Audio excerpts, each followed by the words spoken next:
Santo Deus, amado Criador, louvado seja o Teu nome, Pai querido, por estarmos aqui na tarde do Teu santo dia para poder estudar a Tua palavra. Amém, Senhor. Te pedimos uma bênção especial sobre o Teu servo, o irmão Ney Robson, Amém. que ele possa ser imbuído do Teu Santo Espírito para falar verdades poderosas da Tua palavra. Amém, Senhor. E que esse estudo, Pai querido, venha reavivar a fé dos nossos irmãos, venha fortalecer-nos, para que nós possamos ter cada vez mais confiança plena na Tua palavra. Amém. Porque aquele que prometeu é fiel e justo para cumprir.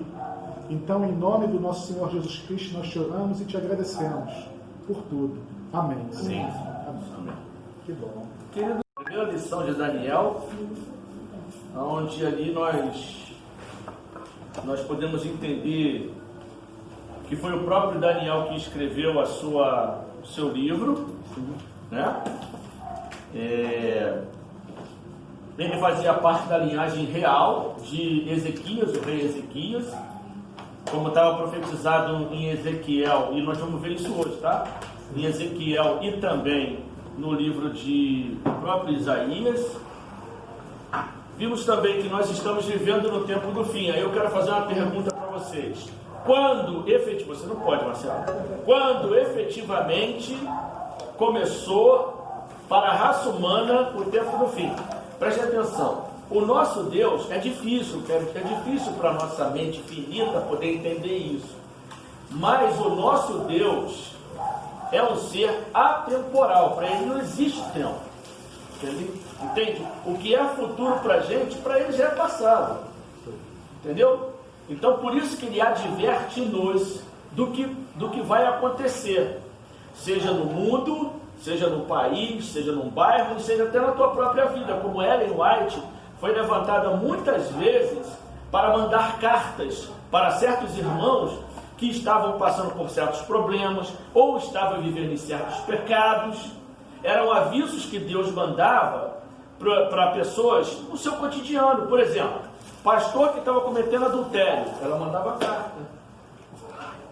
Pessoas que eram casadas, cada uma casada, e começaram certos tipos de conversas, certos tipos de relacionamento que não é próprio de pessoas que são casadas. Sim. Não é verdade? A gente vê muito isso acontecendo. Então, coisas que aconteceram no cotidiano que não são diferentes do que acontece hoje. Por exemplo, eu acho que vocês já cansaram de ouvir histórias como essa. Mulheres que estão vivendo um casamento ruim, trabalham fora, aí encontram um colega de trabalho e ali começa a falar todo o seu problema, expor todo o seu problema. Daqui a pouco ela está com essa história aí, e trabalho é assim mesmo, né? Os opostos se atraem, homem e mulher se atraem. Então, por isso que estar firme com o Senhor nos mantém no caminho. Não é verdade? Então, fatos como esse aconteceram. Então, quando começou efetivamente o tempo do fim para nós da raça humana? Nós aprendemos isso na semana passada. Não. O tempo do fim. O tempo do fim. 1844. 1844. Não. No tempo, dois tempos da terra. Não. Desde a volta de Jesus. Não. Da cruz. Não. Não, desde que o pessoal se... Desde que ele entrou no santuário. Não. Quando alguém foi preso, quem foi preso? Foi o morto. Quando... 530 e pouco. Não, olha, ninguém é obrigado a saber. 1798? Mas 1798 positivo. foi a morte do Papa. Isso, positivo. 1798. Mais precisamente no dia 2 de fevereiro de 1798, o Papa Pio VI foi preso por ordem de Napoleão Bonaparte através do seu general Berthier. Agora, uma outra coisa que eu descobri na história que vocês não sabem é que quem foi ordenado a prisão do Papa Pio VI foi o irmão de Napoleão Bonaparte. Não sei o que é Bonaparte, mas ele estava doente. E aí então o Berthier que foi no lugar, mas quem iria era o irmão dele, o irmão de Napoleão Bonaparte. Eu gosto muito de história. Aliás, se Deus me der tempo ainda, eu vou fazer a faculdade de história. Mas para conhecimento, não para... trabalhar. Porque eu gosto muito. E meu filho está indo pelo mesmo caminho, ele gosta de história também. 1798. Ali começa a contagem regressiva. Em 1844, o que aconteceu? Não fala não. Já deu cola que não era para andar. Isso daí ele já sabe. Ô, Ney, mas eu gostaria de saber como é que a gente tira essa conclusão de que em 1798 começou o tempo do fim? Justamente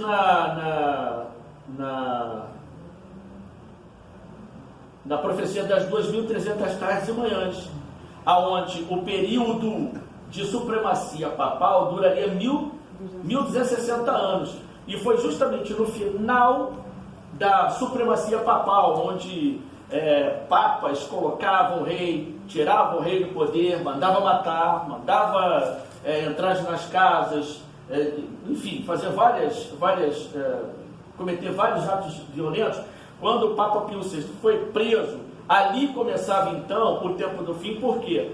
Porque justamente ali o livro de Daniel começaria a ser estudado através da palavra. A Bíblia seria espalhada. E ali começaria então o tempo do fim de relacionamento. Não, posso você ler quis aqui, dizer né? mais precisamente. Isso, precisamente. Não, posso ler mas aqui? ele começa lá de 1844. Em 1844 começa o julgamento da raça humana. Posso ler aqui? Quando Jesus sai do lugar santo para o lugar santíssimo, ele deixa só de ser advogado para ser advogado e juiz. Então, 1798 1798. começa o tempo do fim. Isso. 1978. Isso.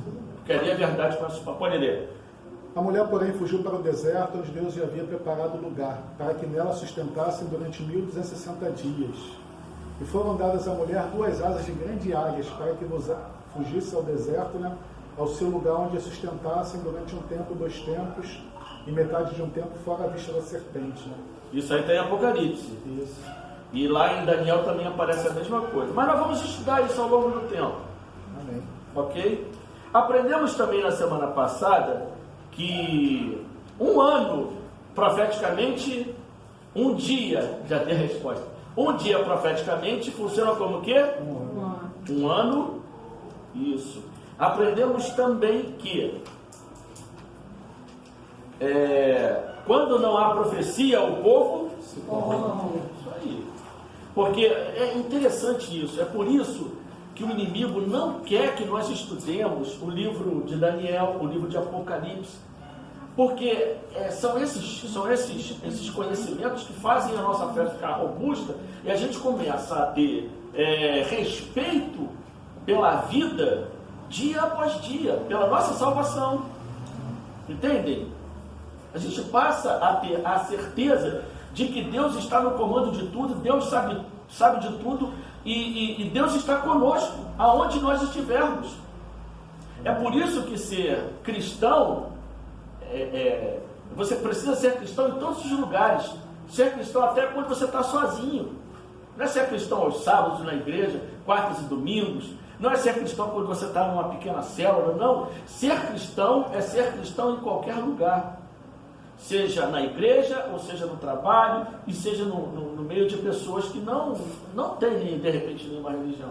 E é aí que você é aprovado. Sim. Vamos agora, então, para o segundo estudo, a segunda lição, que fala sobre os 2 poderes. E aí, eu trouxe alguns comentários a mais, para que a gente possa ilustrar mais a nossa lição. Já fizemos a oração. Amém. Vamos lá então? Vamos ler juntos? Vamos. Bem, estamos acostumados a ver o mais forte sempre vencendo o mais fraco. Seja numa briga, no colégio, numa partida de futebol, ou na corrida do predador em busca da caça. O mais forte sempre vence, embora o mais forte nem sempre seja o melhor. Parece ser uma lei da vida, porém, em alguns momentos, esta lei é contrariada, quando o fraco vence o forte e o menor suplanta o maior. Você pode então perguntar, como isso é possível? Nós não sabemos todas as respostas, mas ao estudarmos o livro de Daniel, fica muito claro que aqueles que confiam em Deus sempre vencem no final, mesmo em menor número ou em aparente desvantagem. Interessante isso.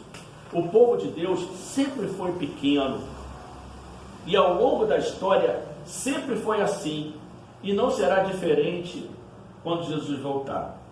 A Bíblia diz em Apocalipse que o número de perdidos será igual grãos de areia do mar. Infelizmente, o número de perdidos será muito maior do que o número de salvos, infelizmente. Haja visto, vocês percebem, quando do dilúvio, milhares de pessoas existiam naquela época, talvez milhões. O próprio Matusalém, diz Ellen White, morreu no ano do dilúvio, ele morreu meses antes do dilúvio. E aí eu pergunto a vocês, daquele mundaréu de gente daquela época, que eram perfeitos simetricamente quase, né? Tinham vindo aí da primeira geração ainda de Adão, né? Eles eram perfeitos, homens e mulheres fortes e bonitos e tal. Aí eu pergunto a vocês, quantas pessoas se salvaram? 8 pessoas. Se salvaram na arca, né? Não sabe se salvaram depois mesmo. Isso, Então, sempre foi pequeno o povo de Deus. Nós temos também uma história muito conhecida de que um homem pequenininho venceu um homem grandão, né? Quem foi esse? Valente ele era. Ele era um homem que ele foi segundo o coração de Deus, porque ele confiava plenamente em Deus em tudo. Quer dizer, eu não sabia, depois que eu fui saber, ele matou um leão, encarou um urso também, né? E ele não tinha medo. Para quem tinha encarado um leão e um urso, ele já estava, como diz aí na linguagem popular, né? Outro patamar, né? Estava em outro patamar. Então o homem, para ele, e quando ele percebeu que o nome de Deus estava sendo subjugado, aviltado, afrontado, o sentimento dele foi um sentimento nobre. Quem é esse que fala do nome do Senhor? E aí você percebe o respeito que esse homem tinha por Deus, né? O amor que ele tinha por Deus, a ligação que ele tinha com Deus. E eu acredito que a devoção que ele tinha a todo momento com Deus. Então, esses personagens ficam também na Bíblia para que nós nos inspiremos, ou então para que evitemos certos caminhos que eles trilharam, como foi no caso de Ananias e Safira, que pensaram que estavam enganando a igreja e não se aperceberam que estavam na presença de Deus e Deus estava vendo tudo o que eles estavam fazendo. Por isso que é muito importante nós termos essa certeza e o sentimento de que nós estamos presentes, que Deus está presente em todo momento. E aí a gente vai pensar 2 vezes antes de cometer qualquer erro na nossa vida. De repente abrir a nossa vida para alguém que não vai nos ajudar. Ellen White fala sobre isso. Às vezes nós falamos da nossa vida até para o nosso irmão de igreja que não vai nos ajudar em nada. E Deus que está lá esperando para ter uma oportunidade de fazer parte desse momento, de ajudar, ele é esquecido, né? A primeira pergunta o nosso irmão Marcelo vai responder, está lá em Daniel 1:1. Daniel capítulo 1, versículo 1, diz assim: o livro de Daniel apresenta em sua introdução 2 cidades em conflito. Quais são elas? Quais são essas cidades? Babilônia e Jerusalém. Isso aí. No ano 3º do reinado de Joaquim, rei de Judá, veio Nabucodonosor, rei da Babilônia, a Jerusalém e a sitiou. Então nós temos aí, a resposta é Jerusalém e... Jerusalém representa a cidade de quem? Do povo de Deus. Isso. E Babilônia? O mundo? O mundo, justamente. Então, de Gênesis e Apocalipse, nós vamos ver que elas sempre aparecem, né? Exemplificando justamente o povo de Deus e o povo do mundo. E também, a gente lá em Apocalipse, nós vemos, né, a grande Babilônia, aquela que deu de beber, né? Então, vamos responder aí Jerusalém e Babilônia. E embaixo nós temos o comentário lá. Desde o início do livro, vemos em marcha o grande conflito entre o bem e o mal, entre o culto pagão e a adoração ao verdadeiro Deus. Eu quero que vocês gravem essa frase aqui, ó. Entre o culto pagão e a adoração ao verdadeiro Deus. Sim. Logo no primeiro verso, 2 cidades se destacam: Jerusalém, capital do povo de Deus, e Babilônia, capital idólatra, que apresenta a sede do poder que se opõe a Deus. De fato, estas 2 cidades são mencionadas em toda a Bíblia, do Gênesis, aí a gente tem as passagens lá, ao Apocalipse. e podemos ver a intensa luta entre a luz e as trevas, a verdade e o erro, cada momento da história. Nesse exato momento, está havendo uma guerra cósmica no nosso planeta. Sim.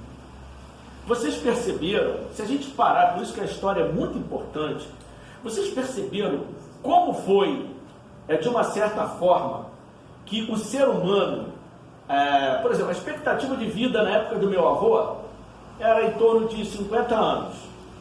Já na época dos egípcios, diziam que com 35 anos a pessoa morria. Então você vê de lá para cá uma certa evolução no que diz respeito à nossa condição física, né? O homem hoje a expectativa de vida vive em torno de 75 anos, vamos colocar dessa forma. Uns passam, né? Mas pouquíssimos passam. Mas assim, vocês perceberam que de um tempo para cá está havendo uma involução naquilo que diz respeito ao comportamento humano? Por exemplo, meu filho, ele fala assim: poxa pai, por que não podia ser agora como foi na sua época? Você disse que você jogava bola, que você jogava bola de gude, você subia na mangueira para poder pegar manga, você ia de manhã para a rua e só voltava de noite, a sua mãe deixava, e ele nem ir na padaria comprar pão a mãe deixa. Vocês viram como é que houve essa mudança, essa completa mudança? As crianças de hoje, elas vivem no computador, no celular, elas dominam esse mundo virtual de uma forma assim maravilhosa. Então vocês vejam como isso vem acontecendo. Ney, eu posso falar uma coisa para vocês, não sei se vai ter crédito, né? Desde quando a gente foge dos princípios de Deus, a gente paga um alto preço. Uhum. Quando houve a queda, Deus ele estipulou algumas coisas, porque Ele sabe que aquilo ali seria para o nosso bem. Exemplo, Adão e Eva: do solo do teu rosto comerás o teu pão. E a Eva praticamente ficou com os afazeres de casa. Uhum. Há uns tempos atrás, a gente seguia ainda rigorosamente essa instrução de Deus. Mas a partir de uns 20, 30 anos, 40 anos para cá, isso mudou radicalmente. Praticamente a mulher está trabalhando junto igual ao homem. Por que Deus havia feito isso? Para preservar, no meu ponto de vista, as famílias. Uhum. Por quê? Um filho precisa de uma referência. E se não tem ali a mãe ali ao lado para instruí-lo no momento de formação de caráter, isso é algo muito complicado. Então, realmente foi muito bom a mulher, né, ter essa igualdade? Na nossa visão foi muito bom, mas o preço que se pagou é isso que a gente está vendo na sociedade hoje em dia. Sim, sim. Quer dizer, é por isso que eu falo, o ideal de Deus não tem preço. Olha, aquilo que Deus uniu, que não se separe o homem. O homem quer. Hoje em dia a gente vê uma bagunça. Ontem eu levei uma mulher, né? Tinha 3 filhos com 3 pessoas diferentes, e ela estava pegando as trouxas dela, porque ela viu que não gostava mais do rapaz que ela estava morando, e ela estava indo para casa de um outro. E quer dizer, cada vez a vida fica mais enrolada, fica mais complicada. Eu falei: Senhor, tenha misericórdia. E na cabeça dela, não, eu não sinto mais aquilo por ele, então eu estou indo atrás da felicidade. Aí eu falei: só misericórdia de Deus. E se você for ver bem, é uma história que se repete no mundo, só que agora com muito mais intensidade. Foi justamente a história que eu ouvi hoje. Está sendo filmado, mas para o YouTube também? Não? Só está gravando, né? Depois dá para editar. Mas dá para ouvir naturalmente também. Dá. Não precisa de microfone não, né? Eu acho que não. Porque de repente... O microfone era melhor. Oi? Como é que falou? Então o microfone. Na história de Tamar e Judá, né?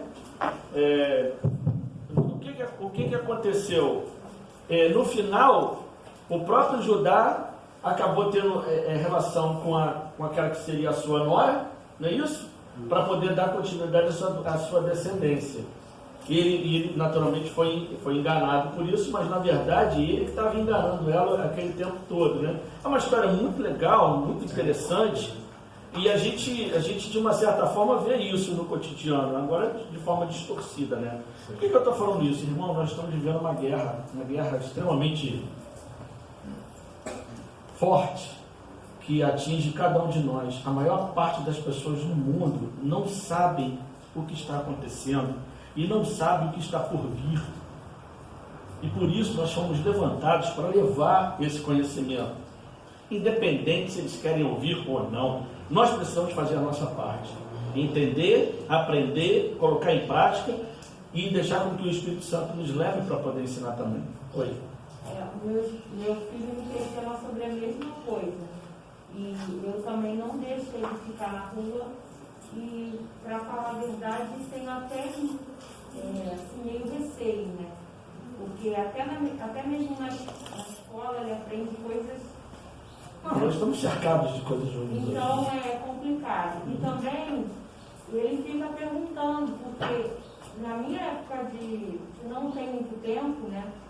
Quando eu era adolescente, ficava brincando na rua, eu conto essas histórias para ele. Ele fala, mas por que você não deixa eu fazer? Também pergunta a mesma coisa. Eu fico sem falar, sem saber falar. Se o mundo naquela época ensinava coisa ruim, eu estava pior. Aí ele fala assim, mãe, mas nem no quintal. Porque nós sabemos, nas últimas semanas, teve uns 3 ou 4 golpes aqui. Aqui daqui, não. Aí a coisa está piorando cada vez mais. Mas filho, se eu te deixar no quintal, e aí? Não. Eu não posso deixar de qualquer jeito no quintal. Quantas crianças aqui no quintalzinho foram, quando a mãe foi procurar, não estava mais. Subiu até hoje, nunca mais soube a vida da pessoa. Vamos lá, segunda pergunta. Eu queria só ler um pensamento aqui que eu achei muito forte. Enquanto você não entender a vida espiritual, que ela é uma guerra, você não entenderá para que serve a oração. Quer dizer, o que você falou, sim. A gente está em guerra. Então a oração ela serve para isso, é para nos fortalecer. A todo instante. Bem, a segunda pergunta é a seguinte, e eu vou pedir ao meu irmão, Paulo César. Paulo, responde para a gente, Paulo César. Daniel 1, já lemos, mas Daniel 1 e 2. O que Deus permitiu que Nabucodonosor fizesse ao seu povo? Foi permissão de Deus, irmãos. No ano terceiro do reinado de Joaquim, rei de Judá, veio Nabucodonosor, rei da Babilônia, a Jerusalém e a sitiou. O Senhor lhe entregou nas mãos a Joaquim, rei de Judá, e alguns dos utensílios da casa de Deus. E este levou-a para a terra de Siná, para a casa dos seus deuses, e os pôs na casa do tesouro dos seus deuses. Obrigado. Então a resposta é a seguinte: o que Deus permitiu que Nabucodonosor fizesse ao seu povo, levasse o cativo para a Babilônia. Levasse o cativo para a Babilônia. Marcelo, aumenta um pouco mais aí, eu estou forçando a minha voz, eu estou sentindo. Levasse o cativo para a Babilônia. Levasse o cativo para a Babilônia.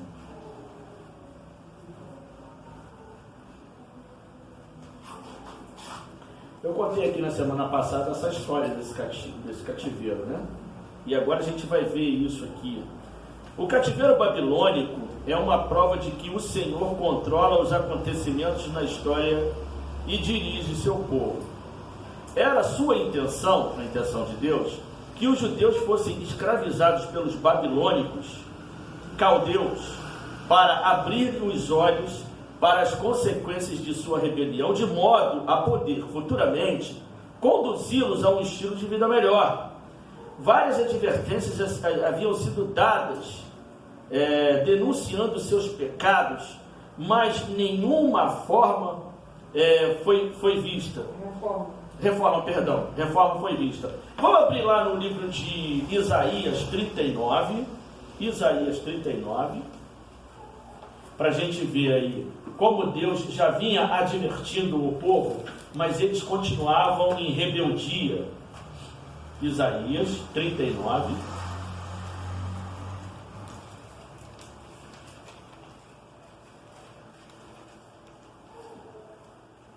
Isaías 39, 6 e 7. Pode baixar um pouquinho que está dando microfonia. 6 e 7. Diz assim, olha. Isso aqui foi uma profecia dada por Isaías logo depois que o rei Ezequias tinha despedido a comitiva que futuramente viria a ser os babilônios.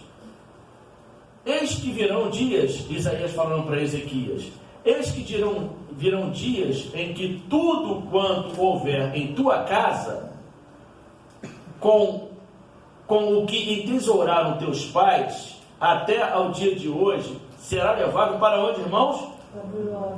Não ficará coisa alguma, disse o Senhor. Olha aí Daniel aparecendo aqui, ó. Dos teus próprios filhos que tu gerares, tomarão para que sejam o quê? Eunucos no palácio do rei da Babilônia. Então, aí está realmente provado de que Daniel ele passou pela castração, né?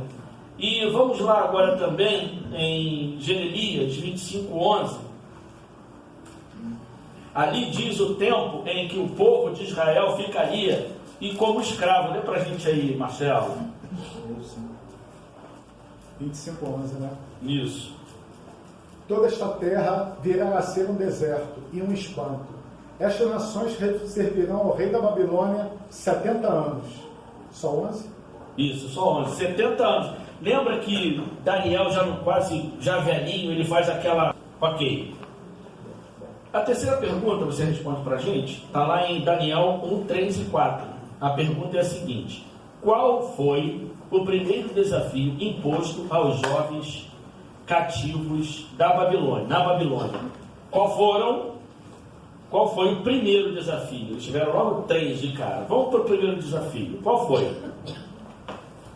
E disse o rei a Aspenaz, chefe dos eunucos, que trouxesse alguns dos filhos de Israel e da linhagem real e dos príncipes, jovens em quem não houvesse defeito algum, de boa aparência, instruídos em toda a sabedoria e doutos em ciência, e entendidos no conhecimento, e que tivessem habilidade para assistirem no palácio do rei, e que eles ensinassem as letras e a língua dos caldeus.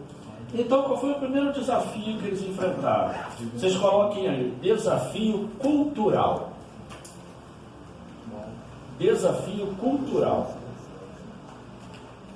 Uma das armas de ataque dos exércitos de antigamente, levando o povo cativo para as suas terras, com o passar do tempo, eles iam assimilando os costumes, todos os costumes daquele povo, e automaticamente iam se esquecendo do seu passado, perdiam identidade e também tiravam a força para uma possível revolução. Entendeu? Tanto que muitos, depois do cativeiro babilônico de 70 anos, muitos voltaram para Jerusalém, mas muitos permaneceram lá e morreram lá, porque já tinham constituído família, negócios e acabaram fazendo parte daquele povo, né? Era uma das táticas usadas por eles também. Vamos ler aqui embaixo. Seguindo o costume da época, Nabucodonosor ordenou que jovens fossem preparados para assistirem no palácio do rei e deveriam aprender as ciências dos caldeus para adotarem os elementos pagãos mesclados nesta cultura. Este período preparatório duraria 3 anos e estaria apto a assistir no Palácio Real. Este foi um desafio cultural, pois os jovens hebreus foram induzidos a adotar elementos da cultura babilônica que certamente contrariavam os princípios da religião hebraica que eles praticavam. Irmãos, alguns dados que eu trouxe para vocês, que eu acho muito interessante passar, é o seguinte: quando eles chegaram lá, eles foram estudar nas melhores escolas de Babilônia, nas melhores escolas. Eles tinham os melhores professores, e ali eles foram inseridos para aprenderem a literatura escrita babilônica, né? E vejam bem, Nabucodonosor pegou a nata da sociedade de Israel, né? Trouxe aqueles jovens robustos, bonitos, não foi só ele, teve mais, para poderem fazer parte, porque ele queria pegar esses jovens e instruí-los para que eles fossem governador, prefeitos, em todas as províncias aonde ele comandava. Uma outra coisa também, eles se formariam em escribas. Eles tinham que ser escribas, e para isso eles teriam que aprender 3 idiomas: o sumério, o acadiano, que é o babilônico, e o aramaico, que era a língua comercial, é como se fosse o inglês hoje, entendeu? Eles tinham que aprender essas 3 línguas. E aprendiam também sobre astrologia. Por isso que Daniel era o líder dos adivinhadores, né? Tanto é que Daniel foi com o sonho que nós vamos ver no próximo estudo. Ele salvou a vida de muita gente ali, né? Mas ele foi colocado como líder logo depois disso. Então eles tinham que aprender astrologia. E esse povo se formou justamente em cima desse culto pagão. Tanto é que quando eles foram lá em Jerusalém, muitos anos antes, para saber o motivo pelo qual o sol tinha atrasado 10 graus, foi porque eles estudavam astrologia.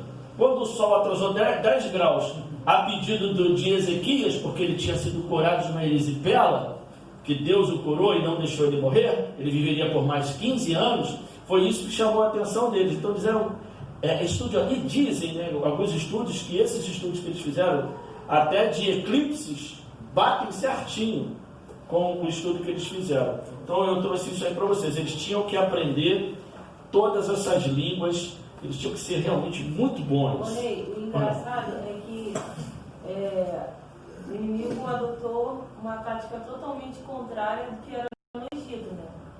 No Egito o povo foi feito de escravo, mas aquele escravo meio que sofria castigos, era oprimido e estava sofrendo muito. Mas no caso desse cativeiro babilônico, o inimigo pegou justamente para exercer funções em cargos importantes, e foi meio que ele valorizou esses homens, vamos dizer assim. Sim. Porque ele não... Mas pelo poder de Deus. Pelo poder de Deus. Deus estava mas, nesse assim, negócio. Foi algo que justamente levou eles ao comodismo. Muitos ali ficaram no comodismo. Porque era algo bom, vamos dizer assim. As iguarias do rei era coisa boa, eles moravam em palácios, então também foi uma certa forma do inimigo fazer eles ficarem... Na verdade, o desejo do inimigo sempre foi acabar com o povo de Deus na terra, né? A gente vê isso, por exemplo, na história de Ló, né? De Jó. Da onde vens, o que estás fazendo?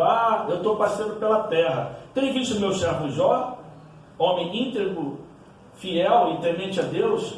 Mas ele é temente ao Senhor, porque o Senhor faz tudo para ele, não é verdade? Então você vai lá e toca na vida dele. Na verdade, Deus quis dizer para ele: por que você está fazendo parte dessa reunião? Eu sou representante do planeta Terra. Eu aprendi isso com o Rodrigo Silva. Eu sou representante do planeta Terra. Não, você não pode ser o representante do planeta Terra.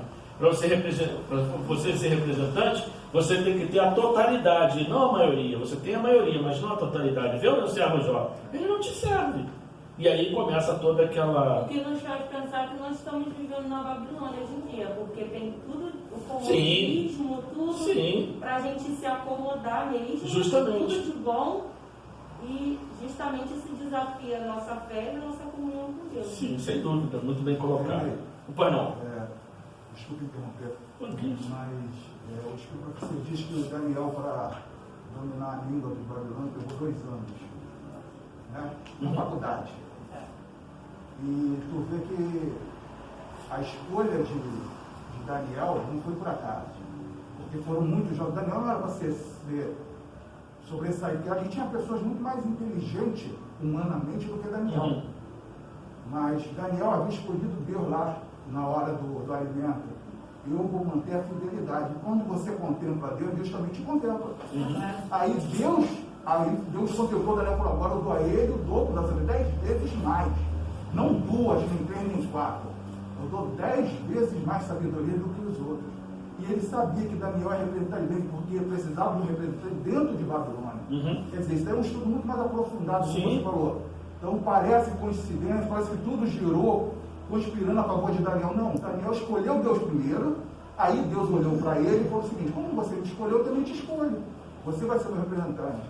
Então, para você levar 2 anos para aprender uma língua e sobressair 10 vezes mais, não é qualquer. O interessante, que muito bem colocado por você, que subjetivamente, nem sempre a inteligência é importante no relacionamento com Deus.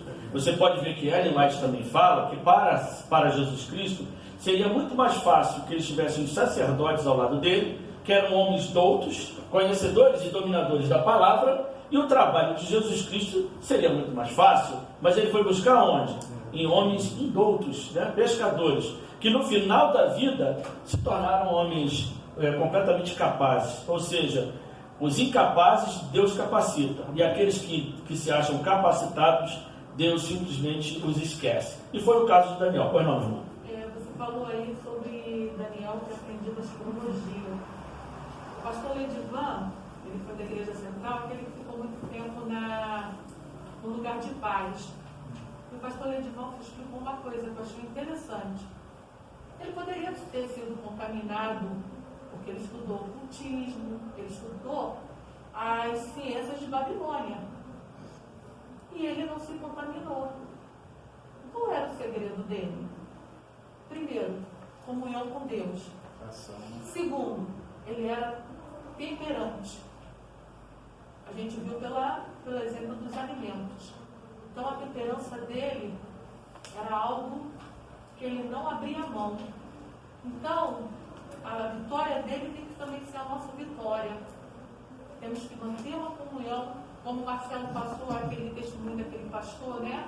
Da quarta, falando que nós devemos nos preparar. A preparação é fundamental. E a temperança também é tudo, porque assim como Adão e Eva foram tentados justamente pelo apetite, nós diariamente temos essa tentação. É nessa luta que nós temos que ganhar. Ellen White diz que as 5 avenidas da alma são os nossos 5 sentidos. Se nós guardarmos os 5 sentidos pelo poder de Deus, nós seremos vitoriosos. A história de Davi está colocada aqui, exemplificada para a nossa vida, para que nós sigamos. É factível que eu e você venhamos a ser o Davi também? Sim, é factível. É possível. É possível que você faça isso, sim. É possível que você tenha essa força, sim. É possível que nem a morte te coloque medo, você tendo a certeza de que você está fazendo o que é certo. Agora, isso apesar de a nossa salvação ser de graça, ela tem um preço. E qual é o preço? O preço da dedicação, da busca, da entrega, do reconhecimento de que nós não somos nada, mas que Deus pode ser tudo em nós. E essa era a visão que Daniel e os grandes personagens bíblicos tiveram. No fundo, foram vidas diferentes, mas se você for pegar o conteúdo da história, foi o mesmo. Não é verdade? Foi o mesmo. Amor, dedicação, devoção. Eu coloco Deus em primeiro lugar em minha vida, sim. As primeiras horas da manhã é Deus cuidando da minha vida, sim. Não sou eu quem faço a minha agenda do dia. Quem faz é Deus. Porque você pode fazer agenda no seu dia. Você pode até começar, mas você não sabe se vai terminar o seu dia. Por isso que nós devemos estar sempre com a nossa vida nas mãos de Deus. Amém? Amém. Vamos lá? Você queria falar alguma coisa? Só que Deus sonda os corações humanos, né? Oi? Deus sonda os corações humanos, e nessa sondagem ele vê quem o coração que está propício a ele, né? Quando a gente vê aqui que Daniel firmemente propôs em seu coração a não se contaminar, então Deus ele vê esse desejo que bota no nosso coração, ele usa isso daí, né? Isso aí. Vamos lá para a quarta pergunta. Aninha, dá para você ler aí para a gente Daniel 1, 5 e 6 para a resposta? Vamos lá. Qual foi o primeiro desafio, então, de Daniel foi qual? Cultural. Isso, cultural. O segundo, vamos ver qual foi. Qual foi o segundo desafio de Daniel e seus amigos que eles tiveram de se submeter durante 3 anos? O 5 fala assim: de sua própria mesa, o rei designou-lhes uma porção diária de comida e de vinho. Eles recebiam um treinamento durante 3 anos e depois disso passariam a servir o rei. Entre eles estavam alguns que vieram de Judá: Daniel, Ananias, Misael e Azarias.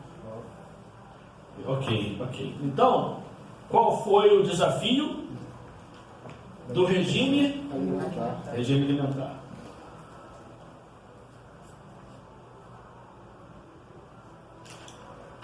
Só que não era um desafio comum, né? Não. Cabeças ali poderiam ser decepadas, né? Então, A gente olhando assim parece que era tudo muito fácil. Mas a gente sabe que tinha toda uma história. Toda uma história por trás disso. Eles eram exilados, né, gente? Oi? Eles eram exilados. Não tinham direito, eram escravos. Não era uma coisa legal, até porque a ideia era esquecer a cultura anterior e passar uma nova cultura. Justamente. E aqueles é interessante, até não queria cortar, você está falando, porque o ano bíblico está justamente nessa questão desse cativeiro, né, no início desse cativeiro. E Jeremias falou muito a respeito desse cativeiro para eles.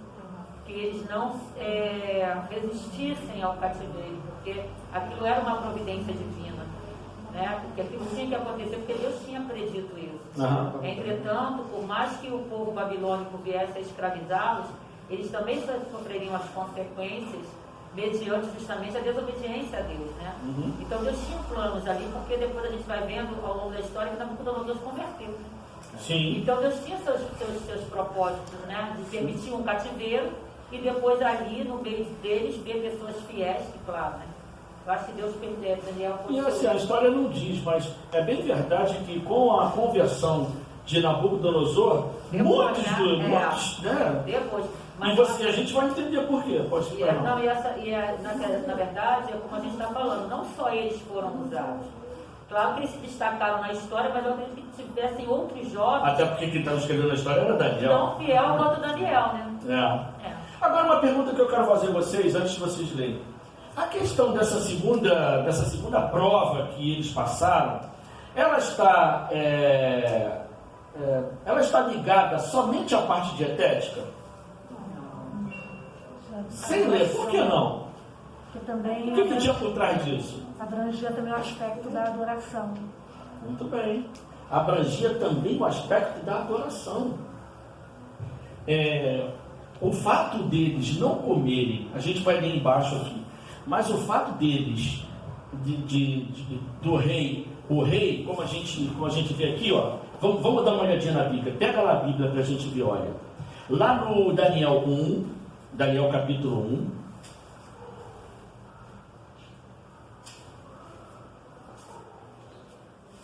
Daniel 1, lá no versículo 5, como é que começa falando o versículo 5? Determinou-lhes o rei. Fala alto. Determinou-lhes o rei a ração diária. Ó, pronto, para aí. Determinou-lhes.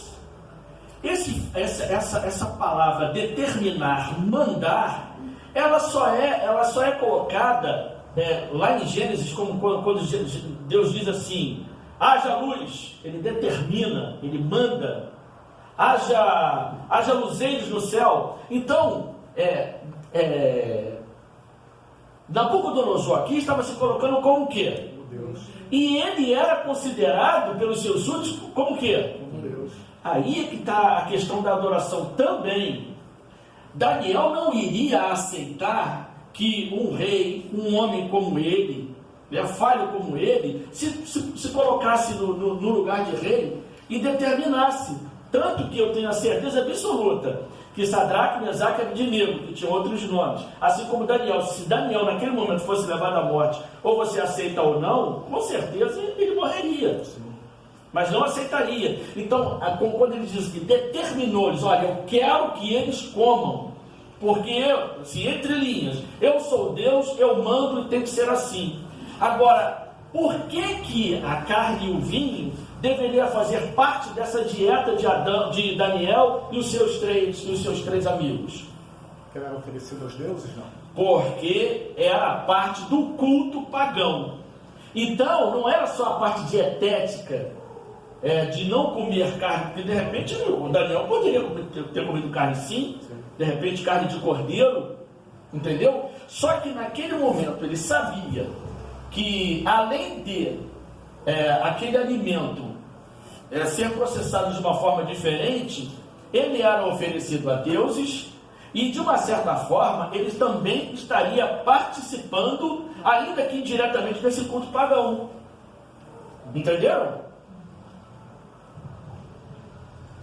Outra coisa, os babilônios consideravam realmente Nabucodonosor como um rei, como um deus, perdão. O consumo diário de carne e vinho o consumo diário de carne e vinho, não tinha só o propósito de fortalecer o corpo, o sustento físico. Não tinha só isso, mas principalmente de transformar os envolvidos em servos leais ao rei. E isso Daniel e seus 3 amigos não aceitaram. Entendeu? Era um reconhecimento.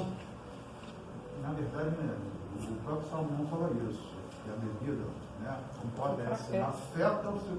Daniel, ele sabia que ele tinha que estar com a mente muito clara. Cara, isso é fantástico. É como hoje. Você tem que estar com a mente muito clara para discernir entre o bem e o mal, entre o santo e o profano. Porque se ele abrisse mão uma vez, o que você falou que o rei determinou. Mas aí mais lá embaixo diz assim, ó, no verso 8, você determina, mas eu resolvi. Olha só. Isso. Eu ia falar isso também, muito bem colocado. Você determinou como rei, mas eu como servo, eu também resolvi.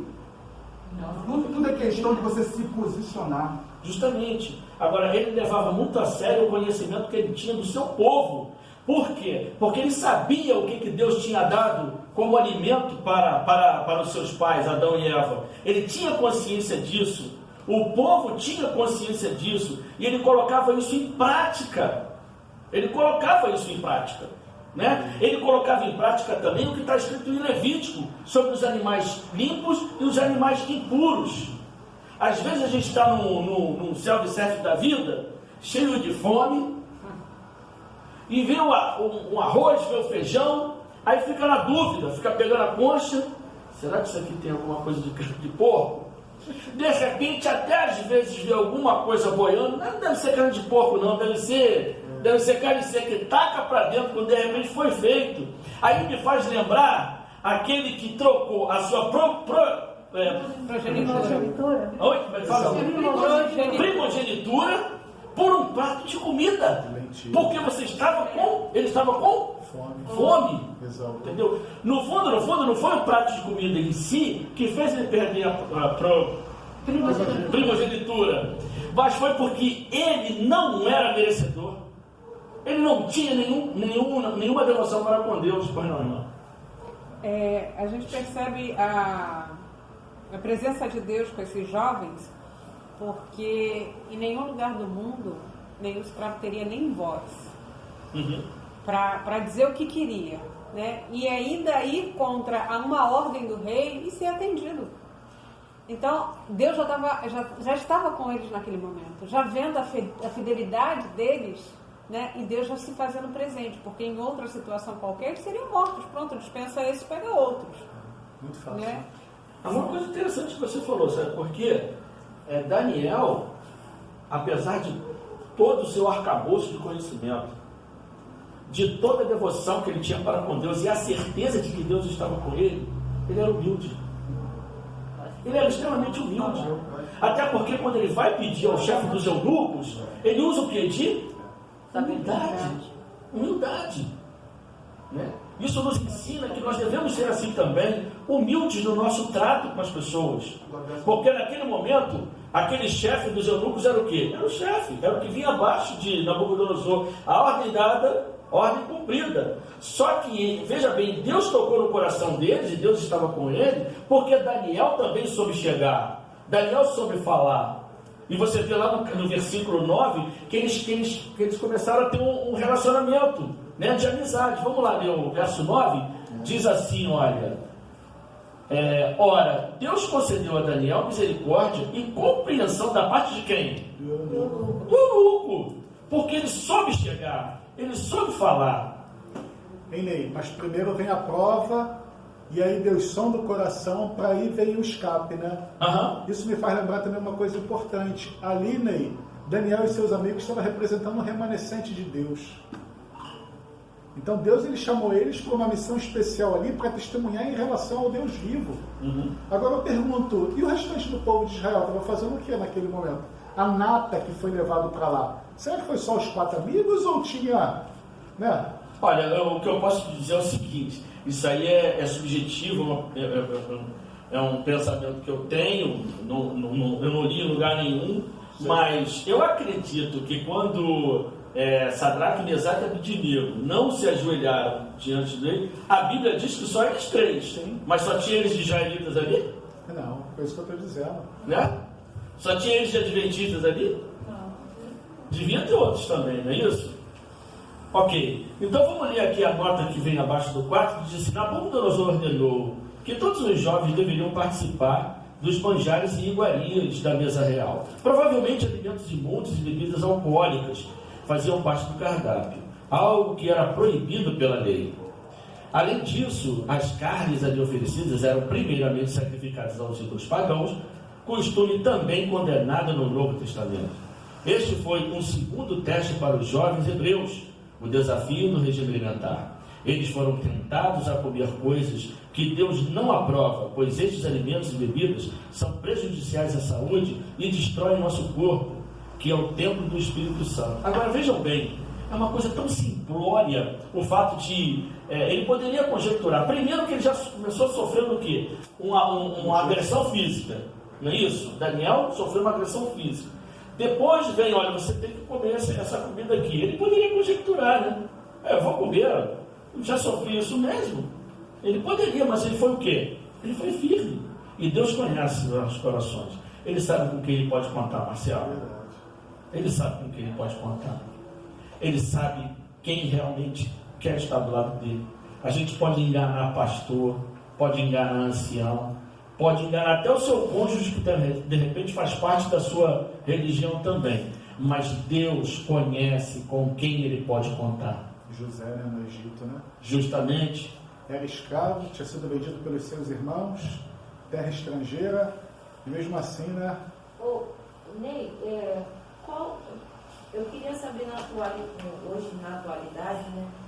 Qual é a garantia que a gente tem de que essas carnes que vendem por aí, elas não são oferecidas a ídolos? Naquela época, o primeiro mandamento dos 10 mandamentos, o primeiro mandamento era o mais atacado pelo inimigo das almas. O primeiro mandamento era o mais atacado pelos inimigos das almas, que era: não terás outros deuses diante de mim. Tanto é que Babilônia era panteísta, né? Acreditava em vários deuses. Essa tua pergunta eu acho que agora a parte é mais dietética, porque o que a gente vê de ofertas para inimigo, a gente encontra nas encruzilhadas, né? Não, os únicos assim, hoje em dia, é mais ligado aos doces de São Cosme e Damião, que são dedicados a ídolos. Mas esses sacrifícios assim, eles não comem mais, eles botam mesmo em encruzilhada, essas galinhas. Agora, só para terminar, eu fiquei sabendo que teve uma emissora aí, que tinha uma ilha, e que quando ele ia lançar as novelas, ele fazia as suas ofertas. E nessas ofertas um boi era morto e ali era comida sagrada. Mas ali era uma coisa presencial, você sabia. Não, é assim, eu acredito piamente que... Nos açougues da vida tem? Isso. Mas é uma coisa que você não pode provar. Eu acredito. Não, é uma coisa que ninguém vai expor isso. Mas eu acredito que são oferecidos sim. Assim. Na verdade, eu acho que o maior risco não é esse. Eu acho que não, eu estou falando assim das duas formas, né? Porque ele não quis comer por 2 motivos, correto? Porque ele sabia que poderia ser oferecido e também porque ele sabia que fazia mal. Sim. Né? Então, eu acho assim, que tudo a gente deve... Porque a gente nem sabe qual carne era. Podia ser carne de jacaré, carne de javali. Justamente. Entendeu? Então, poderia ser. Então, há essa possibilidade muito grande. Entendeu? Eu não acredito. Eu não sou partidário da sua opinião, sinceramente não. O fato até de Ellen White dizer para que nós evitemos de comer as carnes hoje é que os animais estão doentes. Isso que eu ia reforçar. Eles estão doentes. Agora, porque aqui no açougue, até o próprio Paulo dizia isso, né? Comer de tudo que existe no açougue. Eles pegam essa passagem para dizer, olha, tá vendo aí? Então a gente pode estar tudo liberado. Só que ele falava isso para judeus. Os judeus não comem carne de porco. Então, ele come de tudo que há no açougue, né? Agora, se aquilo foi oferecido, isso te faz mal, não coma. Se foi e não tem nada, não tem problema nenhum. Agora, o que você não pode ser é pedra de tropeço. Por exemplo, eu vou pegar um doce de carne de caminhão porque isso não faz nada, para mim é um doce. Mas sai comendo aí, teu irmão da igreja vê você com aquele saquinho comendo, olha aí, de repente não tem a mesma força espiritual que você, enfim. É por isso que a gente tem que ter muito cuidado no nosso trato com as coisas de Deus. Se não te faz bem, então não continua. O meu filho, que não é evangélico, já participou até de uma igreja, mas não firmou muito não. Ele foi batizado. Meu filho mais velho. Ele foi numa feijoada, então quando ele viu o pessoal pegando, quando terminou de aprontar a feijoada, pegou um pouco que ofereceu lá aos deuses lá deles, ele não comeu. Ele falou, o quê? Eu não vou. Ele estava ajudando no preparo, né, da comida ali. Aí ele falou assim, eu não vou comer essa feijoada não. Sabe o que eles fizeram? Eles pegaram um bocadinho e foram lá e ofereceram para o Deus deles. Aí foi lá correndo para avisar para a mulher, não come da feijoada não. E aí você percebe como o inimigo trabalha, né? E qual foi a primeira? Nós vimos aqui agora, foi justamente onde Daniel foi vitorioso que o Adão e Eva foram, né? Eles caíram. Eu só queria que, assim, a gente, como a gente tem conhecimento daquilo que Deus deseja pra gente, eu acho que de uma maneira coerente, a gente tentar viver uma vida o mais próximo possível do natural. Então, ninguém aqui vai poder dizer que nunca foi orientado. Aquele exemplo ali, a gente tem que tirar o seguinte, a fidelidade dele, ele sabia a origem dos alimentos, sabia que não era legal, ele propôs no coração servir a Deus em tudo que ele fazia. A gente sabe que nós temos orientação suficiente para evitar esse tipo de alimentos. Então, assim, se tem dúvida, como você falou, não coma. Geralmente, quando está no serviço, eles nem sabem que linguiça é carne de porco. Eles falam assim, não tem linguiça, não tem carne de porco não, mas tem linguiça. É linguiça. Mas linguiça não é derivado de porco? A pessoa olha assim pra minha cara e fala, tá a cara assim, levantando. Porque eles acham que carne de porco é o pedaço lá do ossinho. Então, se você não pergunta se tem linguiça, você vai cair, você vai comer. Porque eles não sabem que a linguiça é derivada do porco. Então, evite as carnes embaladas no mercado. Essas carnes embaladas da Friboi, eu falo, infelizmente, tem que falar o nome. Essas carnes são animais que já foram mortos, abatidos mortos, que já chegaram em fase de decomposição. É só você procurar na internet, procurar nos artigos, você vai encontrar muito sobre isso. Essas carnes que são embaladas, vendidas ali na refrigeração, para você consumir, essas carnes que elas vêm fechadas e empacotadas a vácuo, elas são de animais que já morreram. A gente não sabe quanto tempo foi de decomposição, o abatimento. Eles colocam coloração nessas carnes para elas ficarem bonitas e saudáveis. Então, gente, se a gente tem orientação disso, a gente é melhor nem comer. Porque eu confesso a você que eu não como, mas de vez em quando você tem uma hora que você, caramba, assim, e agora? Eu vou comer? Eu falei, não vou comer não. Você acaba tendo que comer, você que trabalha fora, né? Mas se você tem essa orientação, melhor que não faça. A irmã White, ela fala que todos que estão aguardando a volta de Jesus Cristo, né, ela não fala que o ideal seria, não, ela fala que tem que se abster. Porque eu acho que nos últimos dias, para a gente ter uma força, tipo assim, como esses jovens tiveram, né, a gente está com uma mente muito limpa. E quando ela aconselha isso, ela está falando porque a gente sabe que a gente precisa ter um poder espiritual e a nossa mente tem que ter clara, né? Eu vejo que tem pessoas, né, que se alimentam muito e que acabam vendo as coisas como algo natural.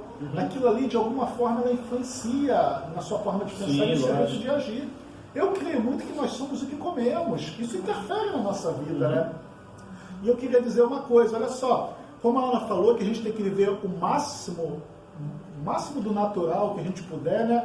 Porque o inimigo, ele mudou muitas as táticas, né? Antigamente era isso. Hoje em dia eu fico sabendo que o sangue do porco ele é usado por uma série de outras coisas. Às vezes você está comendo uma coisa industrializada que você nem sabe que leva sangue, mas que leva sangue. E o pior ainda é sangue suíno. Apesar que Deus ele condena qualquer tipo de sangue. De animal impuro, não sei se é pior, mas se quadra tudo na primeira, né? Mas que a gente possa colocar os planos de Deus em primeiro lugar. Eu sei que é difícil. Conselhos sobre regime alimentar. Comprem esses livros, vocês vão ver. Vai todo mundo parar de comer pudim também. Pudim de leite. Vocês gostam, né? Um pequeno comentário. Eu tinha era a minha ex-sogra, ela, tudo que ela comia, tudo que ela preparava, toda a comida dela, ela oferecia. Toda a comida dela ela oferecia. Uhum. Então, assim, eu parei de comer na casa dela. É o problema Eu dela. acredito que toda... A gente para de comer por N motivos, muitos motivos. Não é só, né? Mas isso é só um detalhe. Mas toda pessoa que tem esse tipo de rito pagão, ela, tudo que bebe, até quando vai beber uma bebida alcoólica, joga um pouquinho de esquidinho, joga um pouquinho pro santo. Tudo é assim. Vamos acelerar porque... Só o que ela está falando é o seguinte, a gente também não oferece tudo que a gente come? Justamente, é a mesma coisa. A mesma coisa a eles, só que para eles é algo normal, como para a gente é algo normal. Toda comida que a gente come, a gente não dá graças a Deus? Uhum. A gente está oferecendo ela a Deus. E para essas pessoas também tem muita validade que você está falando. Uma pessoa que é dona de um frigorífico que serve lá, ele vai orar para que aos seus deuses, para que ele venda aquilo ali. Sim, sem dúvida. Agora, uma coisa que fique clara aqui, olha, ninguém vai para o céu porque guarda sábado, ninguém vai para o céu porque devolve dízimo, É vegetariano. ninguém vai para o céu porque é vegetariano, ninguém vai para o céu por causa disso. Nós vamos pela graça do nosso Senhor Jesus Cristo. Mas isso bloqueia a nossa ida para o céu, se nós não... Então, se você sabe e não faz, é uma outra coisa. Deus não conta o tempo de ignorância. Minha irmã era freira e foi entender que esse caminho não era o correto, porque não é correto esse tipo de atitude, assim como também não é correto a ideia de que o homem não pode se casar e vai se tornar padre. Nunca fui sacerdote, tinha mulheres, entendeu? Então Deus não conta o tempo de ignorância. É a nossa devoção em relação com Deus que faz a diferença. Pois não, irmã, você não ia falar? Não, eu só ia confirmar que eu creio que no céu teremos muitos guardadores do sábado, muitos vegetarianos, muitos que devolveram o dízimo. Sim, teremos, assim como teremos ex-ladrões também. Com certeza. E assassinos. Né? E prostitutas. Sem dúvida. Mas são eles. Embora, Ex, né? Tudo ex, né? Tudo eles. embora estarão no céu os dizimistas, os sabatistas, os vegetarianos, mas a causa dessas pessoas estarem no céu não é isso, é a justificação em Cristo Jesus. Justamente. Que os levou a essas práticas. E era isso que Paulo falava sempre nas suas cartas. A salvação, Cristo é a causa da salvação. Uhum. E as obras é o efeito dessa salvação. Justamente. A graça em si, ela nos ajuda a fazer a vontade de Deus, não é por nós mesmos. Não é cumprindo o mandamento que as pessoas vão para Deus. Agora, é indo a Cristo que nós cumprimos os mandamentos do Senhor. Todas as coisas são consequências. Justamente. Vamos para a quinta pergunta. Vai não. Está aqui. Obrigado. Que atitude Daniel tomou com relação à dieta determinada pelo rei? Daniel 1:8. A Ana já leu? Lê para mim. Já li. Então a minha irmã aqui. Resolveu Daniel firmemente não contaminar-se com as finas iguarias do rei, nem com o vinho que ele bebia. Então pediu ao chefe dos eunucos que lhe permitisse não contaminar-se. Amém. Não contaminar-se com as iguarias do rei é a resposta. Não contaminar-se com as iguarias do rei. Nós já lemos a respeito, sabemos que o motivo pelo qual não estava só na parte dietética, mas também na parte religiosa. Né? No momento de prova, Daniel manteve-se fiel a Deus e decidiu seguir os princípios de temperança, mesmo que com isso contrariasse a ordem do rei e pusesse em risco a própria vida. Os jovens haviam aprendido a desenvolver hábitos corretos que promoviam a saúde plena, pois a capacidade intelectual, a força física e a longevidade dependem de leis imutáveis criadas por Deus.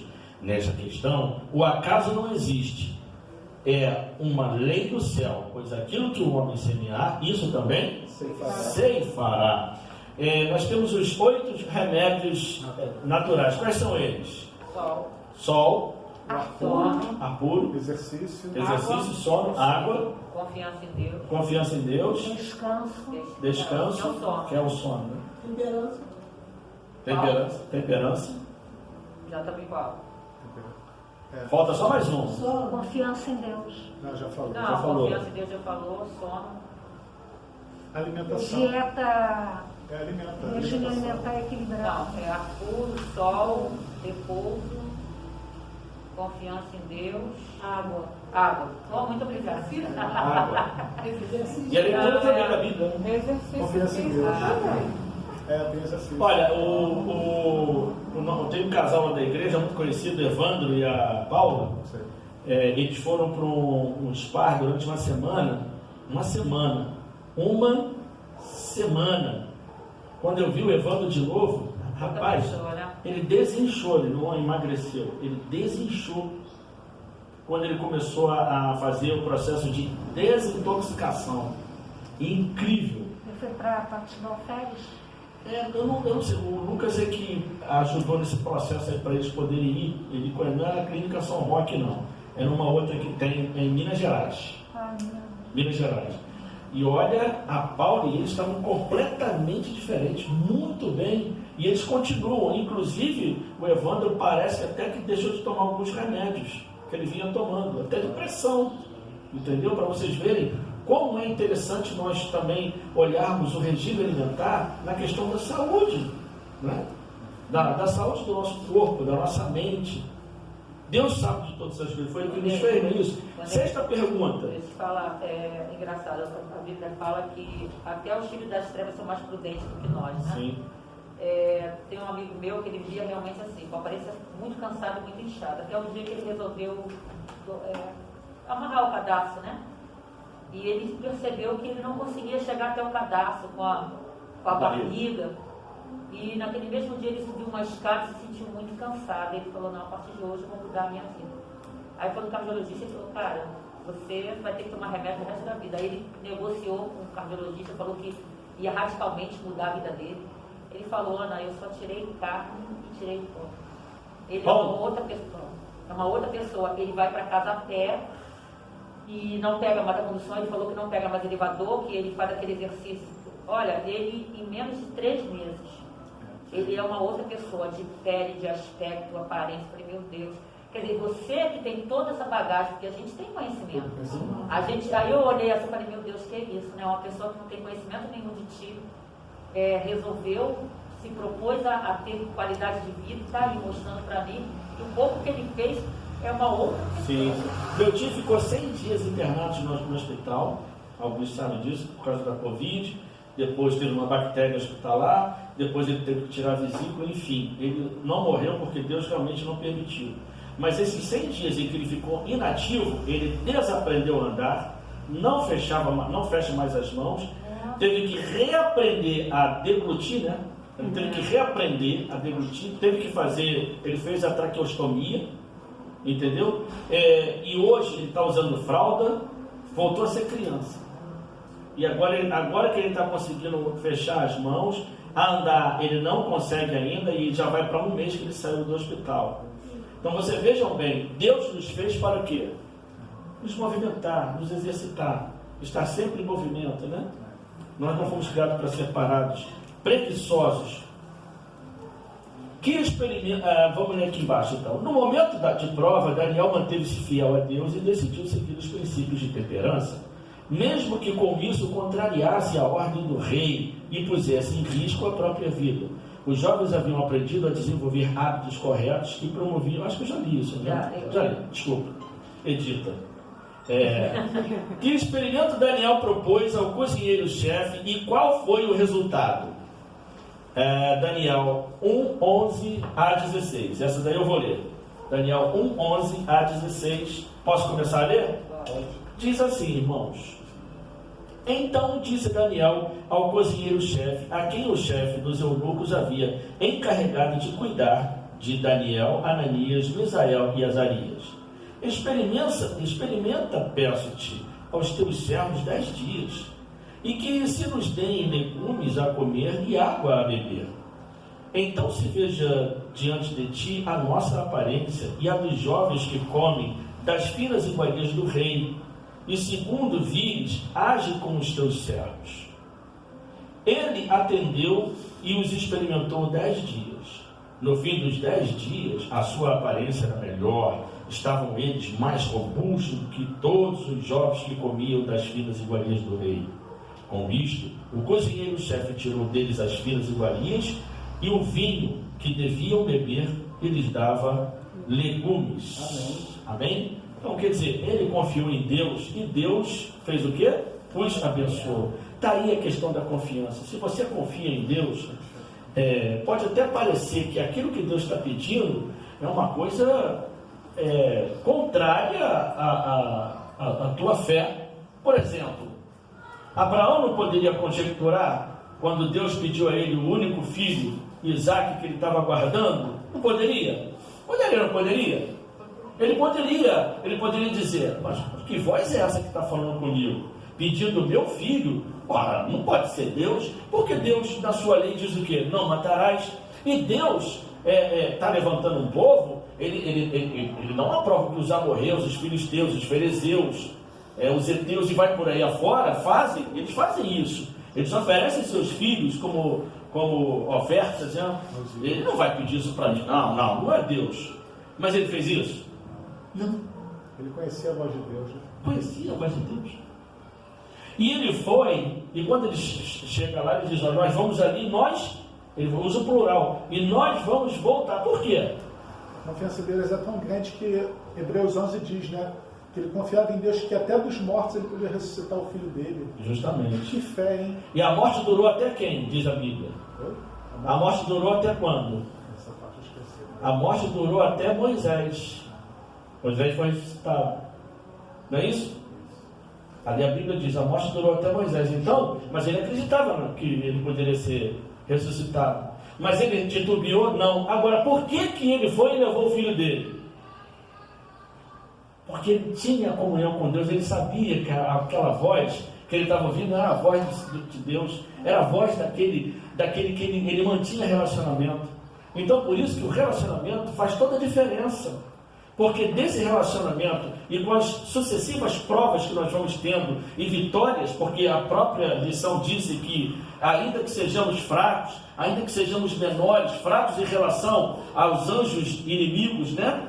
A força que Satanás tem, o poder que Satanás tem, porque ele tem poder para fazer tudo que é ruim, ainda que ele seja muito maior, que seja uma luta em glória, lutar com alguém que seja muito mais forte, muito maior e muito mais poderoso, ainda que isso aconteça na nossa vida, a nossa comunhão faz toda a diferença, porque Ellen White também diz que a nossa vontade, unida à vontade de Deus, pode colocar em retirada uma legião de anjos maus. Amém?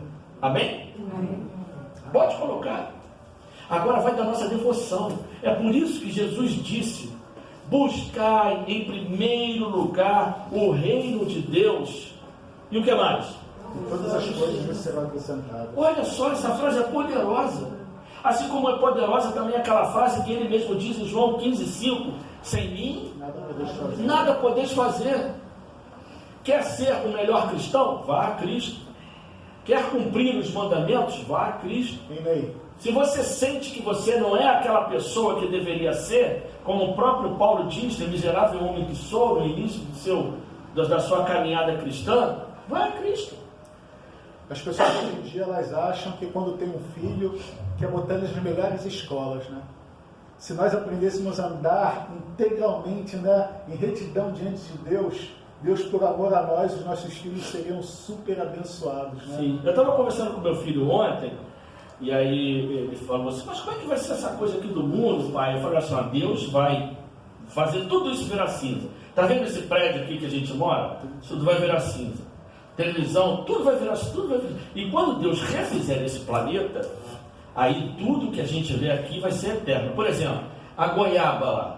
Aquela goiaba, se ninguém comer, a goiaba vai ficar lá, eternamente. Ela não vai estragar? Não vai estragar. Aí ele veio com uma pergunta, que eu, assim, depois rapidamente refleti, mas a gente tem que ficar esperto com essas crianças. Ele falou, se a gente pegar a goiaba, comer a metade dela e jogar fora, ela vai apodrecer? Eu falei, não. Eu nunca tinha parado para pensar nisso. Ele começou a metade. Não vai acontecer, não tem morte, não vai ter, Tiago. Depois a gente pode ir lá e comer de novo? Vai poder. Eu acredito que vai ser assim. Não é isso? Mas olha a pergunta, eu tenho que estar preparado, porque vem com o cara pergunta. Visões do Céu fala que a flor que nós retirarmos ela não vai murchar. Ela vai permanecer daquele mesmo estágio. É como ele está falando, você arrancou ela e ela não vai. É algo inimaginável, a gente tem que estar lá para entender. Por isso que diz que olhos, né? Não, isso. A resposta é um pouco grande, então vamos colocar pequenininho, tá? Que experimento Daniel propôs ao cozinheiro-chefe e qual foi o resultado? Bem, que durante 10 dias,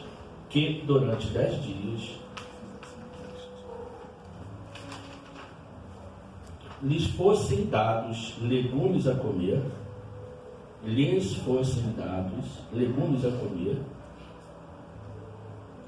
e água a beber.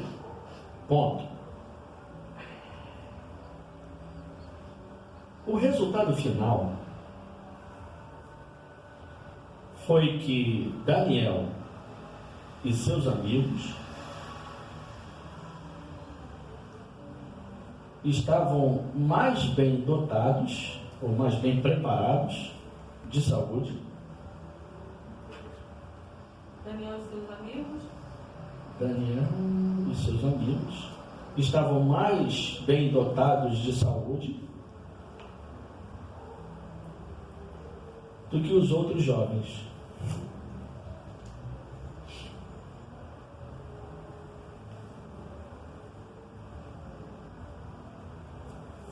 Ele fez uso do alimento que era de Adão e Eva, né? Daniel propôs um alimento. Posso continuar? Vocês já responderam? Daniel propôs uma alimentação alternativa durante 10 dias. Ao final deste período, os resultados provaram exatamente o oposto do que o cozinheiro-chefe esperava. Os que haviam sido temperantes estavam mais saudáveis, mais fortes e possuíam maior capacidade mental que aqueles que condescenderam com o apetite. É impressionante notar que ao término dos 3 anos de estudos, Daniel e seus amigos foram considerados 10 vezes mais doutos do que todos os magos e encantadores de todo o reino. Amém. Mas parou só no segundo desafio, para Daniel e seus amigos? Não, teve um terceiro. Então, o terceiro desafio refere-se à mudança dos nomes. Que novos nomes receberam Daniel e seus amigos? Para a gente ganhar tempo, vamos colocar. Daniel passou a ser o quê? Oi? Beltesazar. O segundo? Ananias e Sadraque. Misael passou a ser o quê? Mesaque. E Azarias? Ananias e Sadraque. Misael, Mesaque, né? E Azarias? Abednego. Agora eu quero contar um segredo para vocês que eu descobri. Oi? Daniel Beltesazar, Ananias. Beltesazar. Não é Beltesazar. Ananias Beltesazar. Ananias Sadraque? É. Sadraque. Misael, Mesaque. Azarias? E Azarias, Abednego. Agora eu queria contar um segredo para vocês. Através de estudos, foi descoberto que até no nome, Daniel não se rendeu. Não se rendeu. Quer ver? Olha a tradução, né? Preste atenção no que eu vou ler aqui para vocês nesse livro. Foi interessantíssimo. Deixa eu pegar aqui. Oi? Dá um livro. Livro, esse aqui, ó. Segredos de Daniel. Maravilhoso isso aqui. Deixa eu pegar aqui para poder falar para vocês. Olha só. Eu vou até ler esse trecho aqui do livro. Preste atenção em mim aqui agora, para que não fuja da mente de vocês. Uma observação atenta aos alimentos revela as intenções do rei. Bem, isso aqui a gente já falou. Bem, a educação caldeia, ou dos babilônios, não só buscava doutrinar os hebreus, mas também representava uma ameaça a eles em seus hábitos mais pessoais, de modo a convertê-los à religião de Nabucodonosor. E para simbolizar essa transferência de autoridade, os nomes dos cativos foram alterados. Daniel passou a ser, Daniel, que significa Deus é meu juiz, passou a ser Belsazar, que Bel preserve sua vida. Bel é outro nome para Marduk, a principal divindade babilônica. Ananias, que significa graça de Deus, se transformou em Sadraque, ordem de Aku, deus sumério da rua. Misael, quem é como Deus? Quem é como Deus? Foi mudada para Mesaque, quem é semelhante a Aku, que é esse Deus que falou. E Azarias, cujo nome é Iavé ajudou, recebeu o nome de Abednego, servo de Nego, outro nome de Nabu, Deus da sabedoria. Agora preste atenção no que eu vou ler aqui para vocês, é interessante. Os 3 cativos, especialmente Daniel, reagiram rapidamente ao novo programa, né? A própria transcrição dos nomes babilônicos feitas no livro de Daniel já faz alusão a esse fato. Por quê? Quando comparados com os nomes catalogados em documentos da época, podemos observar que no texto bíblico o elemento divino é sistematicamente desfigurado, ou seja, Daniel atrapalhou a ideia de Nabucodonosor de colocar o nome deles em adoração aos deuses dele. Como? Vamos lá. Em vez de Belsazar, que seria o nome de Daniel, Daniel é nomeado Beltesazar. Ele colocou no livro dele como Beltesazar, ele não colocou como Belsazar, com o acréscimo da letra T, Belt, de modo que o nome do deus Bel se torna Belt, ele desfigura. Por isso que ele colocou no nome dele Beltesazar. Em lugar de Shadá-Aku, Anania é chamado de Sadraque. O nome do deus Aku é reduzido à letra hebraica K. Desfigurou. Em vez de Mushalim Marduk, Misael leva o nome de Mesaque. O próprio Daniel que coloca. Aqui, o nome do deus Marduk também é abreviado à letra hebraica K. Em vez de Ardi-Nabu, que deveria ser o nome de Azarias, ele recebe o nome de Abednego. Abed é a transliteração hebraica do nome babilônico Ardi, servo. Quanto ao nome do deus Nabu, ele é desfigurado em Nego. A letra Bet é substituída por Gimel, a letra seguinte do alfabeto hebraico. Babilônico Ardi, Nadu, Abednego. Então, o que ele fez? Os nomes dele foram trocados. Eles não se renderam nem a isso, Paulo. Olha que coisa interessante. Que sabedoria. Não é ser o rei perceber essa troca. Justamente. Porque ele não queria ter ligação nenhuma. Olha que interessante. Nós não temos que ter ligação nenhuma com esse mundo. Nós não temos que ter ligação nenhuma com aqueles que não querem nada com Deus. E vejam, não é só fora, é dentro da igreja, de pessoas que tentam desvirtuar, colocando pensamentos que são estranhos. E quais são os problemas hoje que a gente tem nas nossas igrejas? São os mesmos que acontecem lá fora, meus irmãos. É falar da vida do outro, é querer julgar o outro por erro que eles cometem. Atire a primeira pedra, Jesus já deixou isso como exemplo. Atire a primeira pedra aquele que não tem o quê? Pecado. Ao invés de atirar a pedra, vai lá e levanta. Não é verdade? Vai lá e levanta. Porque fulano adulterou. Tá bom, adulterou. Mas ele se arrependeu, ele precisa de ajuda. Vamos ajudar. Quantos de nós adulteramos na nossa mente? Quantos de nós erramos, pecamos? Quantos de nós? Então, o que a gente precisa ter no nosso povo, no nosso meio, é união. E o diabo está trabalhando no sentido contrário. Ele está trazendo o quê? Fragmentação. Ele está dividindo o povo. Ele conseguiu dividir lá fora e está conseguindo dividir aqui dentro.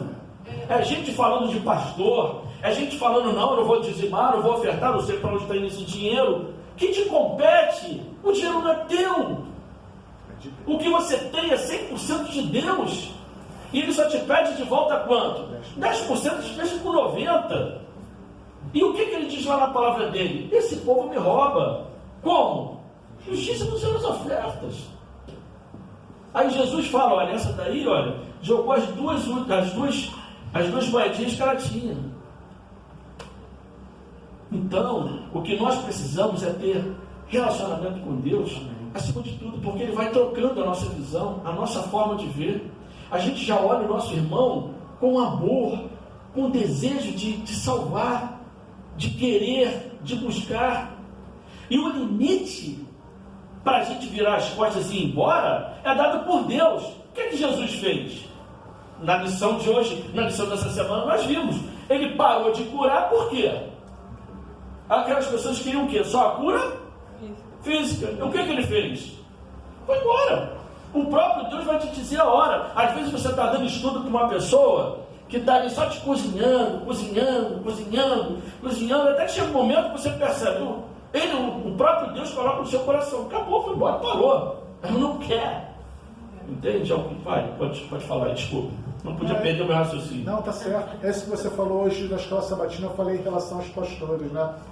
Que o pastor é um ungido de Deus, né? O pastor ele contou cada experiências maravilhosas de como Deus tem conduzido a sua vida, e muitas vezes, né, os membros acabam reclamando. A gente quer mesmo um pastor mais presente em nossa vida, mas ele tem que se dividir em 5 igrejas.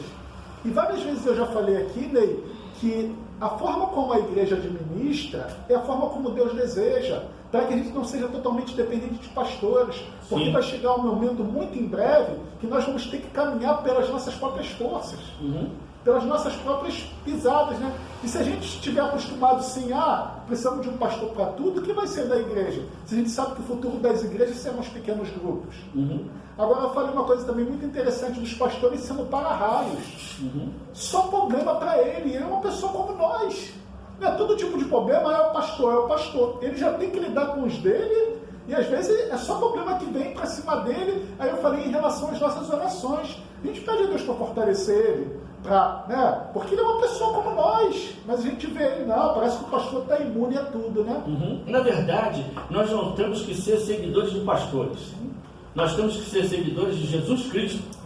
Vinde a mim, todos estás cansados e sobrecarregados, quem pode nos aliviar? Só Jesus pode nos aliviar. Então nós devemos, até porque o pastor que está aí agora, daqui a pouco vai embora. E vem outro, não é verdade? Nós temos que continuar na nossa caminhada, no nosso trabalho. Até porque pastores também se perderão, infelizmente. Deixa eu falar assim, você falou assim, citou essa lista de nomes, né? Aí que mudou, mas isso aí significa o quê? Eu não entendi.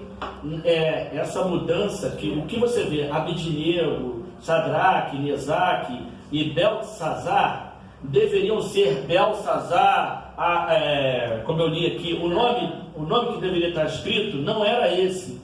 Não eram esses, deveria ser Shadá-Aku, Musharim, Marduk para Misael, Shadá-Aku para Ananias, mas não foi, porque Daniel mudou. Ele mesmo mudou. Na hora da escrita. Isso, na hora da transcrição. Na hora, então, ele mudou. Ele colocou, porque ele estava escrevendo o livro dele, não ia colocar o nome que foi dado. No caso, se fosse certinho conforme o rei queria, seria esses aqui. Seria oferecimento assim, no caso dos deuses lá, deu o nome dos deuses. Uma elogia não, mas tipo de adoração.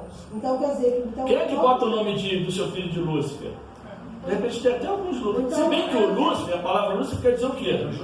Mas olha como é que a história, né?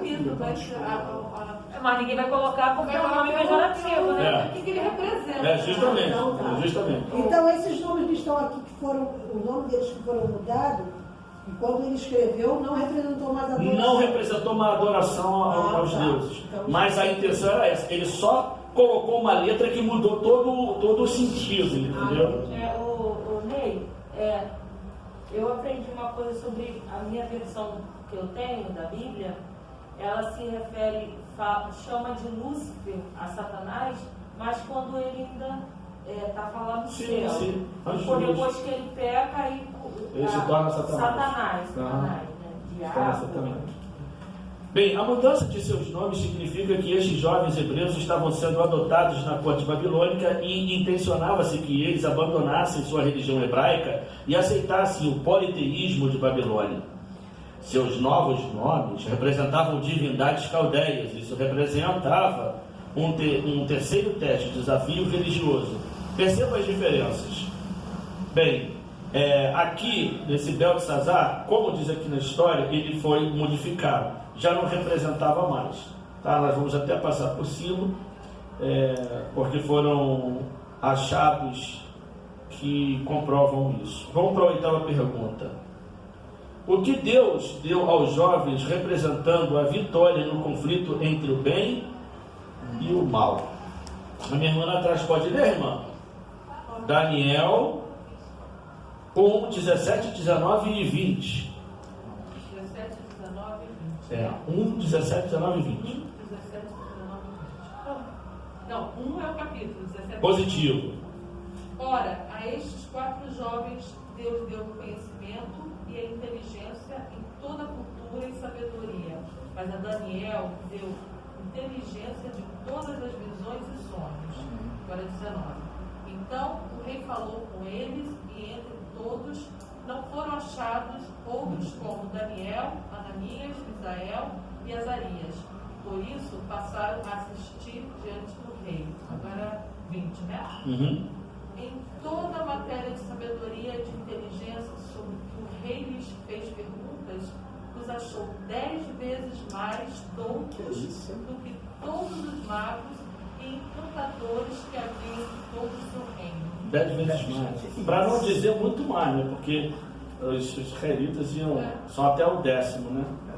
Mas você imagina, no meio de muitos inteligentes, a nata da inteligência de Babilônia e aquelas pessoas 10 vezes mais. Olha. Agora, a inteligência é sinônimo de sabedoria, sim ou não? Não.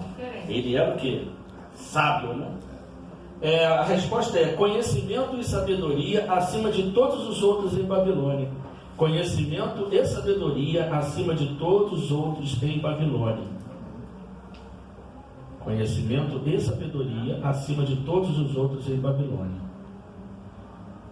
Deus concedeu a Daniel e aos seus amigos. Não, vou pedir para minha irmã ler essa última parte aí da nossa lição. Por favor, minha irmã, da lição. Abaixo da pergunta 8. Abaixo da 8, né? A pergunta 8. Isso.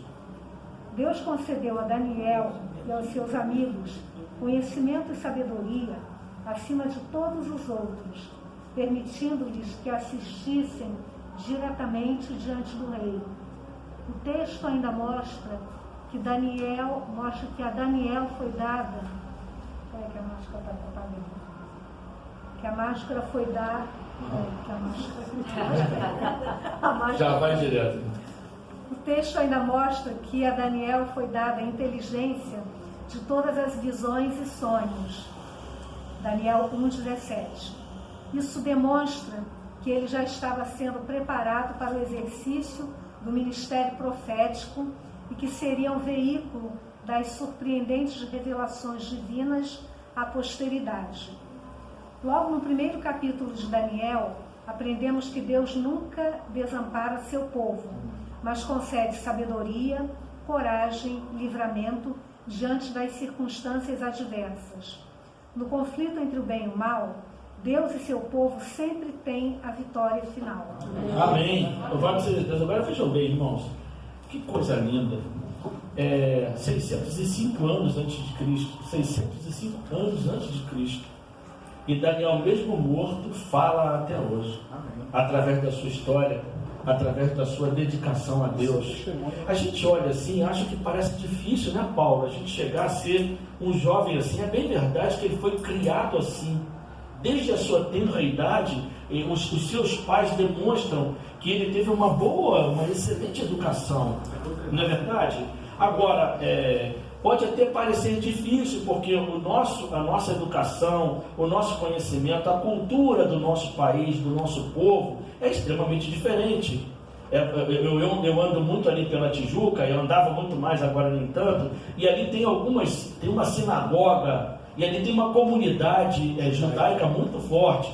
E volta e meia nós vemos ali, né, judeus, né, com aquele kippah, né, passando com seus filhos, vestidos da mesma forma. Você percebe a educação que eles recebem, né? Imagina se nós tivéssemos esse tipo de educação da forma correta, porque eles estão esperando o Messias. O Messias já veio, já foi embora e vai voltar de novo. Mas vocês vejam como é importante a educação. Agora, Deus é poderoso e pode nos fazer mudar dentro do nosso país, dentro da nossa cultura, mostrando-nos os pontos errados e nos dando força para caminharmos pelo lugar certo. Agora, que fique no nosso coração o exemplo desse jovem que teve o seu corpo violentado ainda aos seus 17, 18 anos de idade, não pôde constituir família, não pôde ser pai. De repente ele podia ter nos seus sonhos, né, ser pai com 17 anos, ter uma boa educação, e vendo o seu pai, a sua família, a sua mãe e tudo mais, ele poderia ter isso no seu coração. Ele teve uma vida logo ainda na tenra idade, vamos dizer assim, destruída, mas nem isso foi obstáculo para que ele se afastasse de Deus, não. E às vezes por muito pouco nós nos afastamos, por muito pouco, não é verdade? Uma outra coisa que eu queria dizer: nós não somos o dono da verdade, nós somos sim filhos do dono da verdade. Nós não podemos ter a nossa verdade, nós temos que ter a verdade de Cristo. Se nós pensarmos dessa forma, a gente vai compreender as fraquezas do nosso irmão. Se nós pensarmos dessa forma, nós vamos viver felizes em comunidade. E eu posso dizer isso porque no início, quando eu saí do Espiritismo e vim para cá para o cristianismo, para conhecer Jesus melhor, eu vim com características completamente diferentes. Logo no início me colocaram como líder de um grupo que se tornou igreja, que hoje é Guadalupe 2, aquela igreja que tem aqui pertinho. E eu encarava as coisas de forma muito... Até porque eu vi nesse momento de uma forma muito legalista, sabe? Tudo tinha que ser pelo legalismo. Errou, remoção. Caiu, remoção. E agir dessa forma. Quer dizer, eu tomei o lugar de Deus para resolver as coisas. E ao longo dessa vida, onde eu caí também, eu pude entender que quem manda é Deus. Deus manda no mundo, Deus manda na história, Deus manda na sua igreja. E Ele pode determinar a sua vida também, se você deixar. Porque só tem dois caminhos a seguir, né, Paulo? O caminho da vida e da salvação, ou o caminho da morte e da perdição. Falando nisso aí, você definiu, até eu ia falar antes, quando você falou que nós não devemos apontar o pecado de ninguém. O pastor Rodrigo Silva pregou na Igreja Central, e ele, uma coisa que eu achei também de destaque ali, ele falou assim: irmãos, nós não podemos falar de irmão nenhum, nós estamos no mesmo barco. É isso que nós temos que guardar em mente, estamos no mesmo barco. Quem somos nós para contar o pecado dos outros? Nós podemos cair a qualquer instante. Então estamos no mesmo barco. Então temos que orar uns pelos outros, para que possamos estar de pé naquele grande dia. Deve ser a nossa inspiração, né, para poder não ficar assim tão escandalizado com a queda de alguém.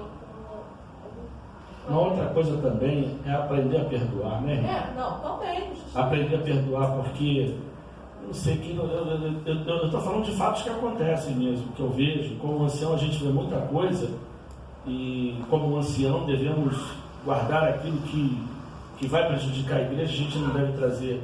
Mas eu sei de irmãos que têm litígio com irmãos e não perdoam, e consegue orar o Pai Nosso. Como? Terminamos por aqui. Vamos agradecer a Deus. Eu vou pedir a minha irmã. Agora eu já confundi as irmãs. Agora já o seu nome, você é a Marileide. Marileide. Solange. Marileide Solange. são completamente diferentes da televisão. Eu vi as atrizes aqui ao vivo. Eu achei que uma era Grandona e Fontana e são iguaizinhas. Meu Deus.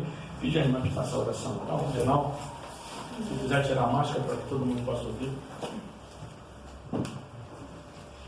Senhor nosso Deus, nosso Pai, obrigada, Pai querido, por este momento em que a Tua palavra foi aberta, Senhor, Amém. E esclarecida para nós. Agradeço pela presença do irmão Ney, que tão bondosamente, Senhor, veio aqui partilhar os seus conhecimentos conosco. Que Tu possas levá-lo em segurança para a sua casa e dê a ele, Senhor, um feliz final de sábado, Amém. Senhor, juntamente com a sua família. Amém. E que nós venhamos, Senhor, a nos fortalecer cada vez mais da Tua palavra e cresça em nós, ó Pai, o desejo de conhecer a Tua palavra. Amém. Porque só ela vai nos libertar das amarras do pecado, só ela vai quebrar, Senhor, todos esses ídolos que estão aí e que nós muitas vezes estamos agarrados a eles. É verdade. Que através da Tua palavra, Senhor, do conhecimento dela profundo, nós sejamos fiéis, nós sejamos tal qual Daniel e seus amigos, Senhor. Amém. Que nós não nos dobremos diante da estátua do rei, Amém. mas que nós sejamos fiéis, Senhor. Por favor. É o que eu te peço, meu Pai, em nome de Jesus. Amém. Amém. Ney, não desfala a formação, não. Eu senti o desejo de pedir uma oração especial por uma família que é muito querida pela gente. O irmão está passando por um problema de saúde muito grave. Vocês vejam como é importante a educação. Agora, Deus é poderoso e pode nos fazer mudar dentro do nosso país, dentro da nossa cultura, mostrando-nos os pontos errados e nos dando força para caminharmos pelo lugar certo. Agora, que fique no nosso coração o exemplo desse jovem que teve o seu corpo violentado ainda aos seus 17, 18 anos de idade, não pôde constituir família, não pôde ser pai. De repente ele podia ter nos seus sonhos, né, ser pai com 17 anos, ter uma boa educação, e vendo o seu pai, a sua família, a sua mãe e tudo mais, ele poderia ter isso no seu coração e teve uma vida logo ainda na tenra idade, vamos dizer assim, destruída, mas nem isso foi obstáculo para que ele se afastasse de Deus, não. E às vezes por muito pouco nós nos afastamos, por muito pouco, não é verdade? Uma outra coisa que eu queria dizer: nós não somos o dono da verdade, nós somos sim filhos do dono da verdade. Nós não podemos ter a nossa verdade, nós temos que ter a verdade de Cristo. Se nós pensarmos dessa forma, a gente vai compreender as fraquezas do nosso irmão. Se nós pensarmos dessa forma, nós vamos viver felizes em comunidade. E eu posso dizer isso porque no início, quando eu saí do Espiritismo e vim para cá para o cristianismo, para conhecer Jesus melhor, eu vim com características completamente diferentes. Logo no início me colocaram como líder de um grupo que se tornou igreja, que hoje é Guadalupe 2, aquela igreja que tem aqui pertinho. E eu encarava as coisas de forma muito... Até porque eu vi nesse momento de uma forma muito legalista, sabe? Tudo tinha que ser pelo legalismo. Errou, remoção. Caiu, remoção. E agir dessa forma. Quer dizer, eu tomei o lugar de Deus para resolver as coisas. E ao longo dessa vida, onde eu caí também, eu pude entender que quem manda é Deus. Deus manda no mundo, Deus manda na história, Deus manda na sua igreja. E Ele pode determinar a sua vida também, se você deixar. Porque só tem dois caminhos a seguir, né, Paulo?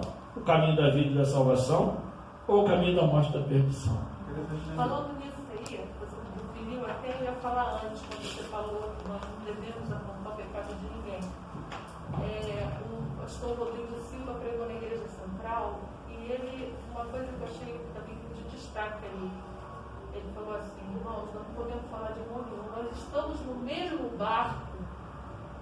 É isso que nós temos que guardar em mente, estamos no mesmo barco. Quem somos nós para apontar o pecado dos outros? Nós podemos cair a qualquer instante. Então estamos no mesmo barco. Então temos que orar uns pelos outros, para que possamos estar de pé naquele grande dia. Deve ser a nossa inspiração, né? Para poder não ficar assim tão escandalizado com a queda de alguém ou com uma outra coisa também é aprender a perdoar, né? Também. Aprender a perdoar, porque eu sei que eu estou falando de fatos que acontecem mesmo, que eu vejo. Como ancião a gente vê muita coisa e como ancião devemos guardar aquilo que vai prejudicar a igreja, a gente não deve trazer. Mas eu sei de irmãos que têm litígio com irmãos e não perdoa e consegue orar o Pai Nosso. Como? Terminamos por aqui. Vamos agradecer a Deus. Eu vou pedir a minha irmã.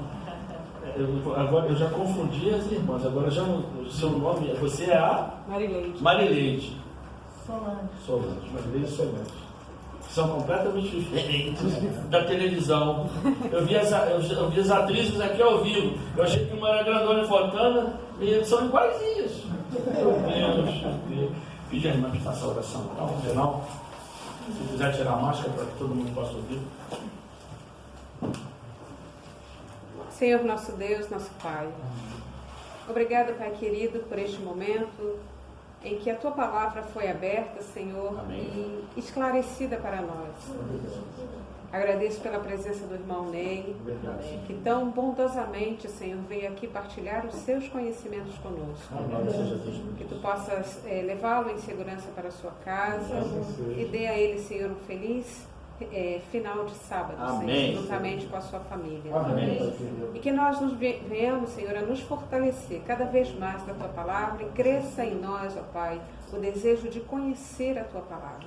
Porque só ela vai nos libertar das amarras do pecado, só ela vai quebrar, Senhor, todos esses ídolos que estão aí e que nós muitas vezes estamos agarrados a eles. É verdade.